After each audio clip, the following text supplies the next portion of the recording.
ಧರ್ಮಸ್ಥಳ ಬುರುಡೆ ಪ್ರಕರಣದಲ್ಲಿ ನಿಜಕ್ಕೂ ಕೂಡ ಸರ್ಕಾರಕ್ಕೆ ಒಂದು ರೀತಿ ಹಿನ್ನಡೆ ಆಗಿತ್ತು. ಯಾಕೆಂದರೆ ಈ ಕೇಸನ್ನು ಸುಪ್ರೀಂ ಕೋರ್ಟ್ ವಜಾ ಮಾಡಿದ್ದನ್ನು ಮುಚ್ಚಿಟ್ಟಿದ್ರು.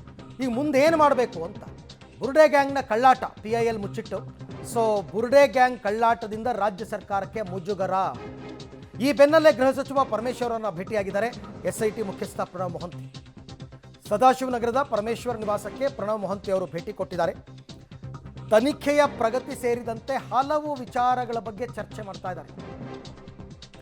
ಇನ್ನೇನು ಹಲವು ವಿಚಾರಗಳು, SIT ತನಿಖೆ ಮುಂದೆ ಸಾಗಬೇಕಾ ಬೇಡವಾ, ಇದ್ರ ಬಗ್ಗೆ ಸರ್ಕಾರ ನಿರ್ಧಾರ ತಗೋಬೇಕು.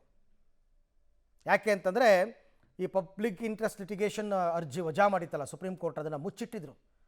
ಅದು ಮುಚ್ಚಿಟ್ಟಿದ್ದು ಇವರು SIT ರಚನೆ ಮಾಡಿದ್ದು ಎಲ್ಲ ಆಗೋಯ್ತು. ಆಯ್ತು, ಎರಡೂವರೆ ತಿಂಗಳಾಗೋಯ್ತು ತನಿಖೆ ಶುರು ಮಾಡಿ. ಇವರು ಇಲ್ಲಿ ತನಕ ಷಡ್ಯಂತ್ರದ ಹಿಂದಿರುವವರ ವಿರುದ್ಧ ಯಾವುದೇ ಕ್ರಮನೂ ತಗೊಂಡಿಲ್ಲ. ಓಕೆ, ಈಗ ಪರಮೇಶ್ವರ್ ಅವರು CM ಭೇಟಿಯಾಗಿದ್ದಾರೆ ಅಂತಕ್ಕಂಥ ಮಾಹಿತಿ ಬರ್ತಾ ಇದೆ. ಅಂದರೆ ಯಾವಾಗಲೂ ಹಾಗೆ ನಡೀತಕ್ಕಂಥದ್ದು.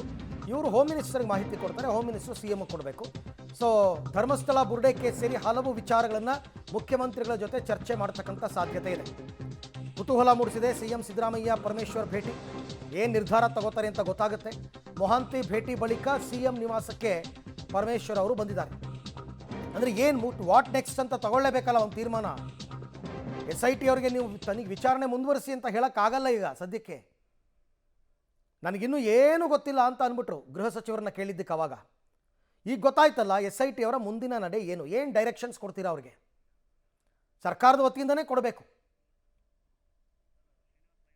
ಈ ಬಗ್ಗೆ ಮತ್ತಷ್ಟು ಮಾಹಿತಿ ನನ್ನ ಕೊಲೀಗ್ ಶ್ರೀನಿವಾಸ್ ಅವರಿಂದ ಪಡ್ಕೊಳ್ಳೋಣ. ಶ್ರೀನಿವಾಸ್, ಈಗ ನನ್ನ ಪ್ರಕಾರ ಪ್ರಣವ್ ಮೊಹಂತಿ ಅವರು ಹೋಮ್ ಮಿನಿಸ್ಟರ್ ಭೇಟಿಯಾಗಿರೋದು, ಹೋಮ್ ಮಿನಿಸ್ಟರ್ CM ಭೇಟಿಯಾಗಿರೋದು, ಏನೋ ಮೇಜರ್ ಡೆವಲಪ್ಮೆಂಟ್ ಇವತ್ತು ಆಗಲಿಕ್ಕಿದೆ ಅಂತ ಅನ್ನಿಸ್ತಾ ಇದೆ. ಏನಾಗಬಹುದು? ಅರವಿಂದ್, ಹೌದು, ಯಾವಾಗ ಬುರುಡೆ ಗ್ಯಾಂಗ್ ಸುಳ್ಳು ಹೇಳಿದೆ, ಮುಚ್ಚಿಟ್ಟಿದೆ ವಿಚಾರ ಸುಪ್ರೀಂ ಕೋರ್ಟ್ ನಲ್ಲಿ ವಜಾ ಆಗಿದ್ದಂತ ವಿಚಾರ ನಿನ್ನೆ ಕೂಡ ಸರ್ಕಾರಕ್ಕೆ ದೊಡ್ಡ ಮಟ್ಟದ ಮುಜುಗರ ಆಗಿತ್ತು. ಯಾವುದೇ ಸಚಿವರು ಪ್ರತಿಕ್ರಿಯೆಯನ್ನು ಕೊಟ್ಟಿರಲಿಲ್ಲ. ಒಂದು ಹಂತದಲ್ಲಿ ಕ್ಯಾಬಿನೆಟ್ ಸಭೆಯಲ್ಲೂ ಕೂಡ ಈ ವಿಚಾರ ಚರ್ಚೆ ಆಗಿತ್ತು. ಹೀಗಾಗಿ ಸರ್ಕಾರದ ಮುಂದಿನ ನಡೆ ಏನಾಗಬೇಕು ಅನ್ನುವಂತ ನಿಟ್ಟಿನಲ್ಲಿ ಚರ್ಚೆ ಮಾಡಲಿಕ್ಕೆ ಗೃಹ ಸಚಿವ ಪರಮೇಶ್ವರ್ ಅವರಿಗೆ CM ಅವರು ತುರ್ತು ಬುಲಾವನ್ನ ಕೊಟ್ಟಿದ್ದಾರೆ. ಈಗ CM ಸಿದ್ದರಾಮಯ್ಯನವರನ್ನ ಗೃಹ ಸಚಿವ ಪರಮೇಶ್ವರ್ ಅವರು ಭೇಟಿಯಾಗಿದ್ದಾರೆ. ಇದಕ್ಕೂ ಮುಂಚೆ SIT ಮುಖ್ಯಸ್ಥರಾಗಿರುವಂತಹ ಪ್ರಣಬ್ ಮೊಹಂತಿ ಅವರು ಸದಾಶಿವನಗರದಲ್ಲಿರುವಂತಹ ಪರಮೇಶ್ವರ್ ಅವರ ನಿವಾಸದಲ್ಲಿ ಭೇಟಿಯಾಗಿ ತನಿಖೆ ವರದಿಗಳು, ಮುಂದಿನ ಪ್ರಕ್ರಿಯೆಗಳು ಹೇಗಿರಬೇಕು ಅನ್ನುವಂತ ವಿಚಾರಗಳನ್ನ ಚರ್ಚೆ ಮಾಡಿದ್ರು. ಈಗ CM ಅವರು ಕರೆದಿರೋದ್ರಿಂದ ಬಹುಶಃ ಈ ವಿಚಾರದಲ್ಲಿ SIT ತನಿಖೆ ಮುಂದುವರಿಬೇಕಾ ಅಥವಾ ಮುಂದುವರೆದ ಯಾವ ರೀತಿಯಾಗಿ ಮುಂದುವರಿಬೇಕು, ಷಡ್ಯಂತ್ರ ಮಾಡಿರುವಂತವ್ರ ಮೇಲೆ ಏನಾದ್ರು ಕ್ರಮಗಳು ತೆಗೆದುಕೊಳ್ಬೇಕಾ, ಹೀಗೆ ಸುಪ್ರೀಂ ಕೋರ್ಟ್ ನ ವಿಚಾರವನ್ನ ಮುಚ್ಚಿಟ್ಟವ್ರ ಮೇಲೆ ಯಾವ ರೀತಿ ಕ್ರಮಗಳನ್ನು ತೆಗೆದುಕೊಳ್ಬೇಕು, ಇದೆಲ್ಲಾ ವಿಚಾರಗಳ ಬಗ್ಗೆ CM ಸಿದ್ದರಾಮಯ್ಯನವರ ಜೊತೆ ಚರ್ಚೆ ಮಾಡುವಂತ ಸಾಧ್ಯತೆ ಇದೆ. ಈಗ ಕೃಷ್ಣಾದಲ್ಲಿ CM ಸಿದ್ದರಾಮಯ್ಯನವರನ್ನ ಪರಮೇಶ್ವರ್ ಅವರು ಭೇಟಿಯಾಗಿದ್ದಾರೆ. ಅಲ್ಲಿ ಚರ್ಚೆ ಮಾಡಿ ಒಂದು ಮಹತ್ವದ ನಿರ್ಧಾರವನ್ನ ಪ್ರಕಟ ಮಾಡುವಂತ ಸಾಧ್ಯತೆ ಇದೆ. ಆ ನಿರ್ಧಾರ ಯಾವುದು ಅನ್ನುವಂಥದ್ದನ್ನು ಇನ್ನು ಕೆಲವೇ ಕ್ಷಣಗಳಲ್ಲಿ ನಮಗೆ ಗೊತ್ತಾಗುವಂತ ಸಾಧ್ಯತೆ ಇರುವಂತದ್ದು. ಅರವಿಂದ್, ಬಟ್ ಒಂದು ವಿಚಾರ ಶ್ರೀನಿವಾಸ್, ಈಗ SIT ತನಿಖೆ ಮುಂದುವರಿಬೇಕಾ ಬೇಡವಾ, ಆ ಡೈರೆಕ್ಷನ್ಸ್ ಹೋಗ್ಬೇಕಲ್ಲ. ಇವಾಗ ಪ್ರಣವ್ ಮೊಹಂತಿ ಅವ್ರಿಗೆ ಏನಾದರೂ ಡೈರೆಕ್ಷನ್ಸ್ ಕೊಡಬೇಕಲ್ಲ.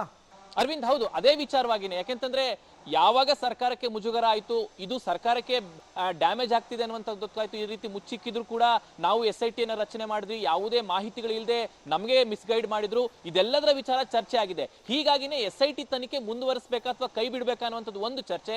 ಅಥವಾ SIT ಮುಂದುವರಿಸಿದ್ರೆ ಈ ರೀತಿಯಾಗಿ ಷಡ್ಯಂತ್ರ ಮಾಡಿರೋರ ಮೇಲೆ ಯಾವ ಕ್ರಮ ತೆಗೆದುಕೊಳ್ಬೇಕು, ಮುಚ್ಚಿಟ್ಟಿರೋರ ಮೇಲೆ ಯಾವ ರೀತಿ ಕ್ರಮ ತೆಗೆದುಕೊಳ್ಬೇಕು ಅನ್ನುವಂಥ ವಿಚಾರವೇ ಚರ್ಚೆ ಆಗುವಂತಹ ಸಾಧ್ಯತೆ ಇದೆ. ಹಾಗಾಗಿನೇ ಈ ಸಭೆಯಲ್ಲಿ ಯಾವ್ದು ಔಟ್ಕಮ್ ಬರುತ್ತೆ ಅಂತ ನೋಡ್ಬೇಕಾಗುತ್ತೆ. ಆದ್ರೆ ಈಗಿರುವಂತಹ ಮಾಹಿತಿಗಳ ಪ್ರಕಾರ ಒಂದು ಪ್ರಮುಖವಾದಂತಹ ನಿರ್ಧಾರವನ್ನ ಸರ್ಕಾರ ಘೋಷಣೆ ಮಾಡಬಹುದು, ನಿರ್ಧಾರ ತೆಗೆದುಕೊಳ್ಬಹುದು ಅಂತ ಹೇಳಲಾಗ್ತಿದೆ. ಅರವಿಂದ್, ಓಕೆ, ಥ್ಯಾಂಕ್ ಯು ತಮ್ಮೆಲ್ಲ ಮಾಹಿತಿಗೆ.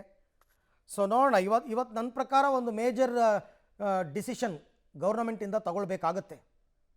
ಇನ್ನೂ ಇಷ್ಟೆಲ್ಲ ಆಗಿಯೂ ಕೂಡ SIT ತನಿಖೆ ಮುಂದುವರಿಯುತ್ತೆ ಅಂತಾರೋ ಅಥವಾ SIT ತನಿಖೆ ಇಲ್ಲಿಗೆ ಸ್ಟಾಪ್ ಆಗುತ್ತೆ ಅಂತನಾ? ಯಾಕೆಂದರೆ ಇದು ಕಂಟೆಂಪ್ಟ್ ಆಫ್ ದಿ ಕೋರ್ಟ್ ಥರ ಆಗುತ್ತೆ ನನ್ನ ಪ್ರಕಾರ. ಹಾಗಾಗಿ ನಿರ್ಧಾರವನ್ನು ತಗೊಳ್ಳೇಬೇಕು. ಇದು ತುರ್ತು ಬುಲಾವಿದು CM ರಿಂದ.